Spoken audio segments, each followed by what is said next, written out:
तर नमस्कार मंडळी, वडापाव म्हणलं का तुमच्या डोक्यासमोर एक वडा आणि पावच येणार, पण कवठेमंकाळकरांसाठी तो विषय खूप वेगळा आहे. वडापाव म्हणला तर फक्त शानबाग. ही परंपरा वडापावची त्यांची 30 वर्ष झाली जुनी आहे, त्यामुळे आजपर्यंत जुनी माणसं पण त्यांच्यासोबत जोडली. आता ही नवलच म्हणणार की त्यांची टेस्ट अजून सेम आहे. कसं काय, तर चला मग धावतो. किती वर्ष झालं वडापाव खाता इथं? 10 वर्षाला खातोय. आणि दादा, वडापाव कसं वाटला तुम्हाला? छान आहे, आणि क्वालिटी कशी आहे? क्वालिटी पण चांगली आहे. आणि किती वर्ष झालं वडापाव खाताय? मी जवळजवळ 20-21 वर्ष झालं वडापाव. वडापाव खाता का?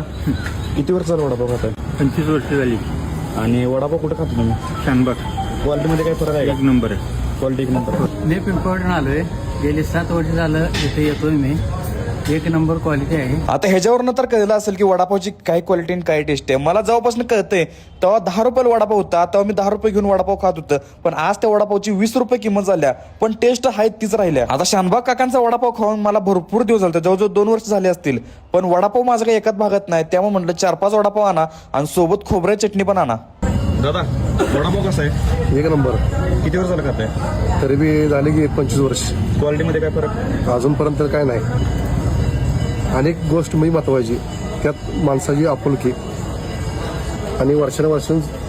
तर यांचा पत्ता आहे जुनं स्टँड, भाजी मंडईच्या आतमध्ये, शानबाग वडापाव. आणि तुम्हाला पार्सल पाहिजे तर घेऊन जाऊ शकता. सगळ्यात मेन गोष्ट, आपल्या भावाला फॉलो करून घ्या.